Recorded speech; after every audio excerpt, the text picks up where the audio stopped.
A nossa história começou em Coimbra, sob o olhar pesado das gárgulas da velha universidade, onde eu e a Luísa juramos ser mais do que amigas, quase irmãs de alma. Eu, Inês, era a pragmática, a que passava as noites na biblioteca joanina a devorar os livros de direito. Luísa era o oposto. O espírito livre que seduzia a vida com a mesma facilidade com que seduzia as pessoas. O nosso laço, forjado entre as festas da queima das fitas e as tardes no Jardim Botânico, parecia inquebrável, eterno, como as muralhas da cidade. Pelo menos, até ao dia em que o Daniel chegou.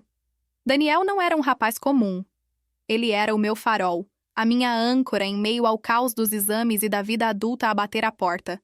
Conheci-o num fado ao centro, e a nossa conexão foi imediata, profunda. Luísa sorriu para ele naquela noite. Um sorriso que eu demorei muito a entender, mas que agora, ao reviver a memória, vejo como a primeira rachadura na nossa amizade. A traição, como todas as traições, não chegou com trovões e relâmpagos. Chegou silenciosa, como a neblina que sobe do rio Mondego nas manhãs frias de outono. Começou com olhares trocados, com desculpas esfarrapadas para jantares de última hora. Eu estava cega. Cega pela confiança cega que depositava na Luísa. Como era possível a pessoa que conhecia todos os meus medos, todos os meus sonhos com o Daniel, pudesse estar a arquitetar a minha ruína sentimental? A dor que senti, quando os vi de mãos dadas junto ao penedo da saudade, foi física. Um soco no estômago que me tirou o ar e me deixou ajoelhada perante a estátua de Dom Pedro I. Ironicamente, o lugar de juras eternas. O que eu não sabia é que aquele era apenas o prefácio de uma história muito mais sombria, onde a inveja e o segredo de uma família inteira estavam prestes a explodir. Antes que eu revele o que a mãe da Luísa me disse, que vai virar a minha história de vingança de cabeça para baixo, peço que me faças um favor, que é a única forma de eu saber que estou a contar isto para as pessoas certas. Clica no botão de gosto e inscreve-te no canal. É a nossa forma de combater a traição com a verdade. A minha vida em Coimbra, antes vibrante e cheia de planos, transformou-se numa sombra cinzenta. Eu via a Luísa e o Daniel por toda a parte, a desfilarem a sua felicidade roubada pelos mesmos becos e ruas onde tínhamos construído a nossa amizade e o nosso amor. A humilhação era insuportável. Eu tinha perdido não apenas o namorado, mas a minha confiança na humanidade, o meu chão. Eu mudei de turma, evitei a zona universitária e refugiei-me em casa, numa espiral de rancor e planeamento de uma vingança que fosse à altura da dor que sentia.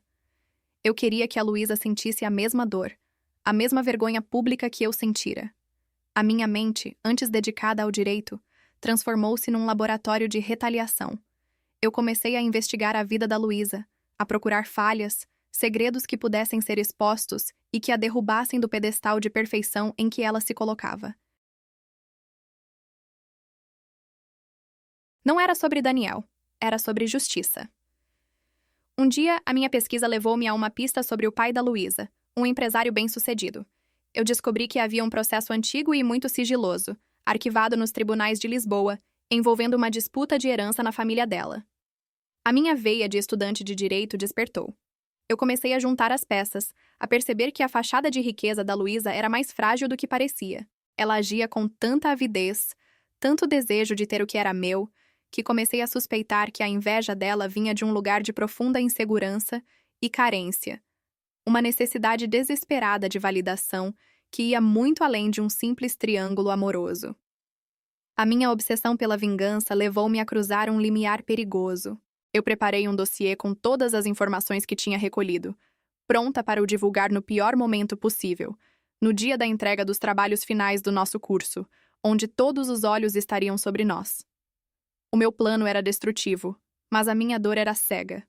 Eu só pensava em derrubá-la, em ver a sua reputação manchada, a sua máscara de rapariga perfeita a cair. A ironia é que a minha investigação também me levou a conhecer um pouco mais sobre a mãe da Luísa, a dona Margarida. Ela era uma mulher reservada, quase sempre ausente, que geria uma pequena loja de antiguidades perto da Praça do Comércio. Eu decidi ir até lá, inicialmente, para tentar cavar mais alguma informação, disfarçada de cliente interessada em peças antigas. Lembro-me do cheiro à madeira velha e à alfazema do sítio. Margarida estava sozinha. Parecia cansada, com um olhar que carregava um peso que eu não conseguia decifrar. O silêncio da loja era pesado, quase solene. Eu hesitei, com o dossiê da vingança na mochila. Foi nesse momento que ela me olhou de forma diferente, como se a sua alma tivesse reconhecido a minha dor. Ela perguntou pelo Daniel e por mim, de uma forma tão sincera, tão materna, que o meu escudo de raiva começou a desmoronar. Ela viu a mágoa nos meus olhos, não a vingadora. E então, num sussurro que mal quebrou o silêncio do lugar, Margarida disse: Inês, eu sei o que a Luísa fez, mas há algo que tu precisas de saber, algo que a minha filha nunca te contaria, algo que eu escondi a vida inteira, e é por causa disso que ela é como é.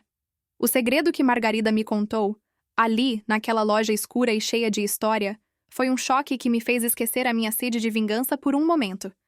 Ela revelou que Luísa não era filha do empresário que todos pensavam ser o pai, mas sim de um professor de História da Arte que faleceu num acidente misterioso quando Luísa era bebé. O empresário casou com Margarida pouco depois e assumiu Luísa, mas com uma condição cruel. O segredo da paternidade nunca poderia ser revelado, sob pena de Luísa perder todos os direitos à herança e ser totalmente desamparada. A ambição e a frieza do padrasto transformaram a Luísa, desde cedo, numa marionete da perfeição e do dinheiro. Mas o segredo mais doloroso, o que me fez gelar o sangue, era o que a mãe me contou a seguir. O professor, o pai biológico da Luísa, tinha sido um dos maiores rivais de tese do meu próprio pai, anos antes, na Universidade de Coimbra. A rivalidade era tão intensa, tão destrutiva, que o meu pai, sob pressão, teria cometido um ato de desonestidade acadêmica para garantir a sua posição. Algo que, anos depois, ele nunca conseguiu ultrapassar, e que o levou a um isolamento profundo.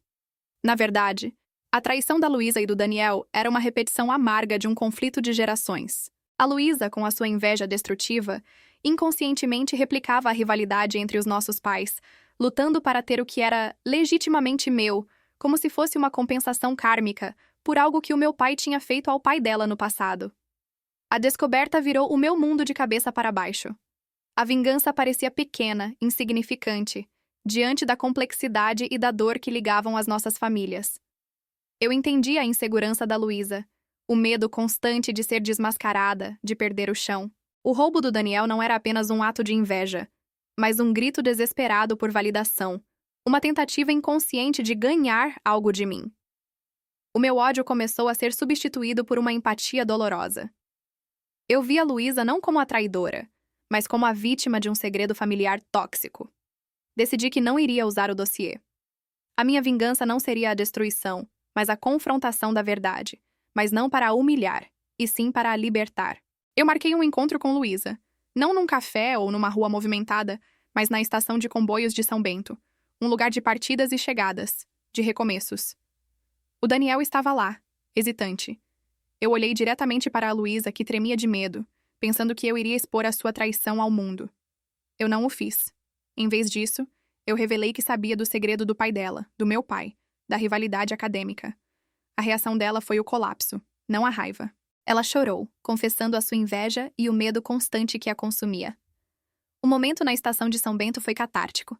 Eu desisti do Daniel ali, não por fraqueza, mas por entender que o nosso amor, construído sobre a ilusão da amizade, já estava morto.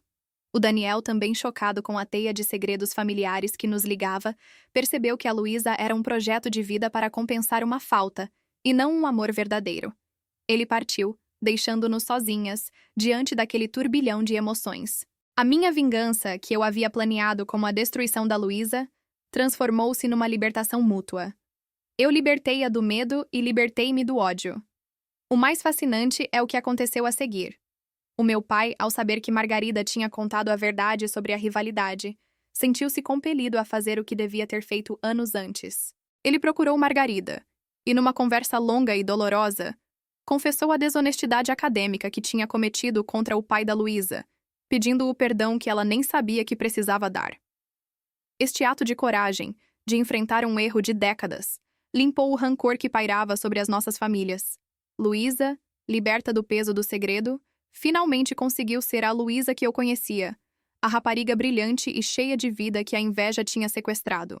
O final não foi um conto de fadas onde tudo volta ao normal. Eu e a Luísa não voltamos a ser as irmãs de alma de antes. A traição deixou uma cicatriz profunda. Mas, ironicamente, o segredo sombrio que a mãe dela revelou tornou-se o catalisador para uma nova relação.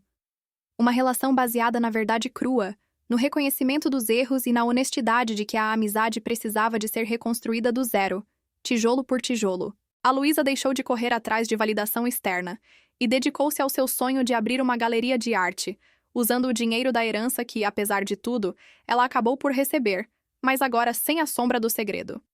Eu concluí o meu curso e abri o meu próprio escritório de advocacia em Coimbra. Um dia recebi uma chamada. Era a Luísa. Ela precisava de aconselhamento jurídico para a sua nova galeria. Ali, no meu escritório, como duas profissionais, duas mulheres que tinham sobrevivido a uma guerra emocional, encontramos uma forma de convivência honesta. Não havia mais Daniel, nem rancor. Havia apenas duas pessoas, ligadas por um passado doloroso, que escolheram o caminho da paz. A nossa vingança foi o perdão. E a mudança de vida foi a certeza de que a verdade, por mais sombria que seja, é o único alicerce para construir algo que valha a pena. Mas agora, eu pergunto-te, a ti que me ouviste até ao fim, na tua opinião, o Daniel e a Luísa eram vítimas de um karma familiar ou apenas foram covardes? Deixa a tua opinião sincera nos comentários. E se a tua história também é de traição e perdão, ativa as notificações para não perderes a próxima história que pode mudar a tua perspectiva sobre a vida.